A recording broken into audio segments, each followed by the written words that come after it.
요즘은 누구나 손쉽게 다양한 기름을 구입할 수 있죠.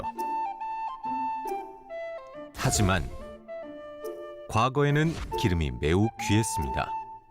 기름 추출용 맷돌이나 무거운 돌에 갈아 손수 짜내야 했기 때문인데요. 이렇다 보니 얻을 수 있는 기름의 양은 극히 적었습니다. 만약 들깨 1kg을 가지고 기름을 짤 경우 작은 우유값 하나 정도인 200ml에 불과할 정도로 귀했죠. 그러다 보니 서민들의 경우에는 제사상에 올리는 전을 부칠 때만 사용할 수밖에 없었고, 양반들이나 왕가에서만 사용하는 부의 상징으로 여겨졌었는데요. 이렇게 귀한 기름, 언제부터 마음껏 먹게 된 걸까요? 우리나라에서는 전통적으로 참기름과 들기름이 주로 사용되었습니다. 거슬러 올라가 조선시대 문헌에서도 들깨기름, 콩기름에 대한 기록을 찾아볼 수가 있는데요. 하지만 본격적인 식용유의 개념은 일제 강점기와 6.25의 전쟁 이후에 도입이 됩니다.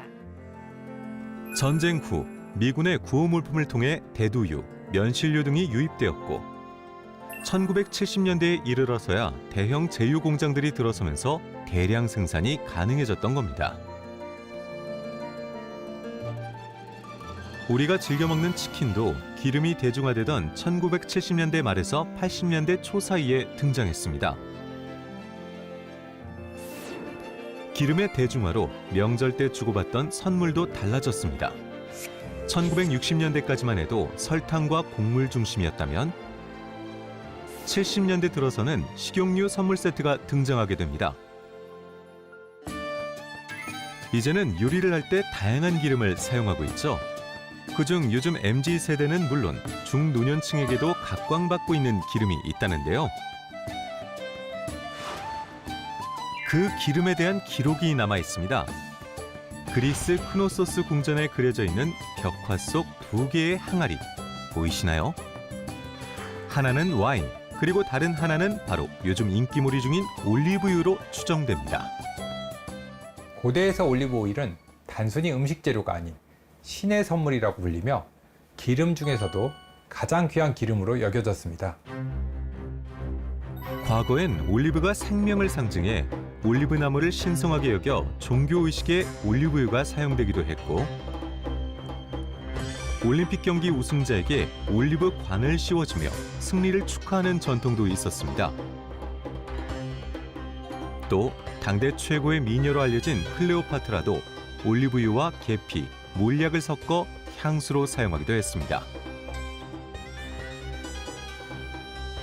오랜 세월 귀한 대접을 받으며 인간과 함께 해온 올리브. 올리브유는 황금 기름으로 불리며 화폐로서의 가치를 지닐 정도로 귀하게 여겨졌습니다. 로마 제국은 식민지마다 올리브 나무를 심어 세금 대신 올리브를 내게 했고요.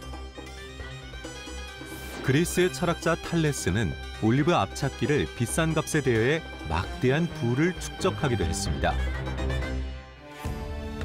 살아가는데 꼭 필요한 식재료이자 영양소인 기름. 다양한 기름들 중 과거에도 지금도 유독 대접받고 사랑받아온 올리브유. 올리브유의 꼭꼭 숨은 영양 비밀, 지금 바로 공개합니다.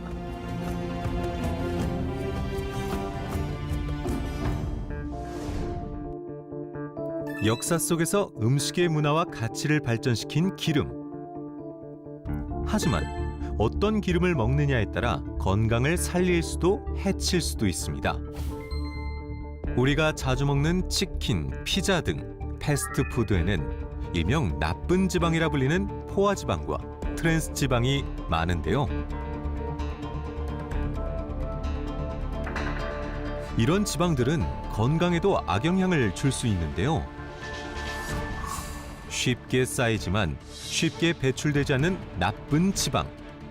결국 몸속에서 독소를 유발해 전신을 공격하기 때문에 살을 찌우고 혈관을 망가뜨리게 됩니다. 나쁜 지방은 심혈관 건강에 부정적인 영향을 미칠 수 있습니다. 포화지방과 트랜스 지방이 많은 음식을 과다 섭취하게 되면 혈중 콜레스테롤 수치가 상승하게 되고 이는 동맥경화를 초래할 수 있습니다. 결과적으로 심장병이나 뇌졸중의 위험이 증가하게 됩니다. 여성의 경우 중년 이후 완경을 겪게 되면서 여성 호르몬이 급격하게 감소하는데요. 완경 진행 과정에서 약 2kg, 완경 후에는 약 4.5kg이나 체중이 증가한다고 알려져 있습니다. 중년 이후에는 기초대사에 쓰고 남은 열량이 많아져 체중이 증가합니다. 나이가 들수록 체지방이 증가하며 근육량은 감소하게 됩니다. 중년 여성은 갱년기 증상으로 인해 만성적인 스트레스를 받을 수 있고 이로 인해 체중이 증가할 수도 있습니다. 살이 찌는 부위도 변하면서 주로 뱃살이 증가하게 됩니다.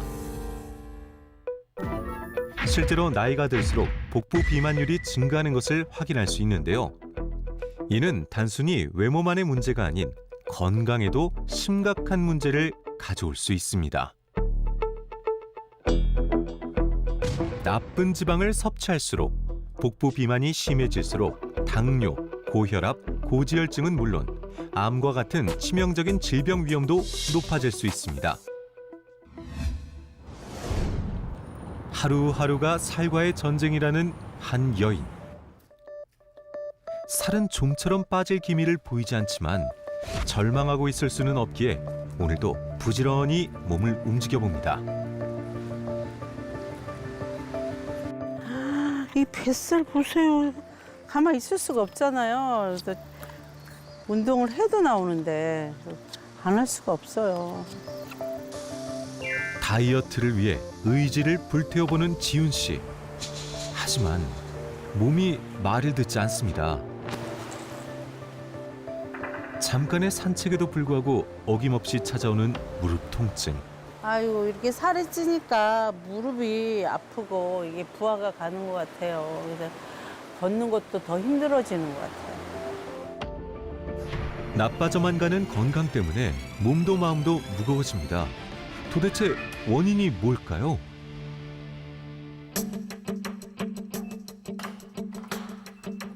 문제점을 알아보기 위해 그녀의 집을 찾아갔습니다. 아이고 힘들어. 아이고. 아이고.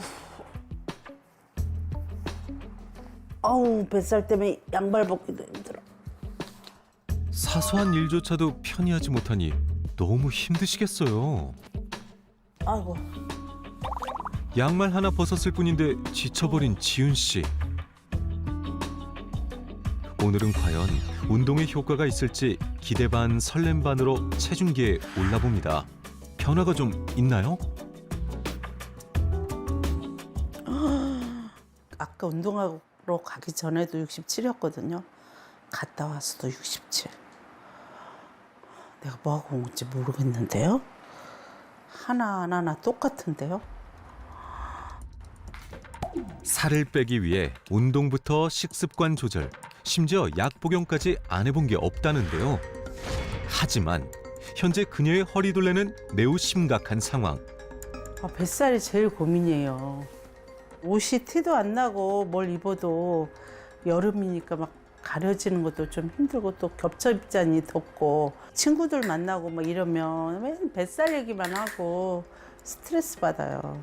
성인병 온다 그러고 자꾸 얘기하니까 마음대로 안 되니까 스트레스 받아요, 저도. 해결되지 않는 뱃살 때문에 혈관 건강까지 악화됐다는데요. 14년째 당뇨를 앓고 있다는 지훈 씨. 매일 혈당을 확인하고 약도 챙겨 먹지만 조절이 어렵습니다. 문제는 여기서 끝이 아니었습니다. 당뇨는 고혈압, 지방간까지 몰고 왔습니다. 건강하고 아름다웠던 리즈 시절을 되찾기 위해 부단히 노력했지만 늘 실패하고 말았다는데요. 제가 거의 미스 때는 46kg까지 나간 적도 있는데 52kg를 10년 이상 유지를 했어요. 근데 또 임신하고 이러면서 살이 붓기도 생기고 살인지 붓기인지 또 많이 먹기도 하고 그래서 그 만삭에 67.6인가까지 나갔거든요. 그 만삭의 몸무게하고 지금하고 똑같아. 오랜 당뇨로 인해 자주 허기짐을 느끼게 됐고 참다 폭발한 식욕은 그 누구도 막을 수 없었습니다. 평생 다이어트와 요요를 반복하고 있다는 지윤 씨.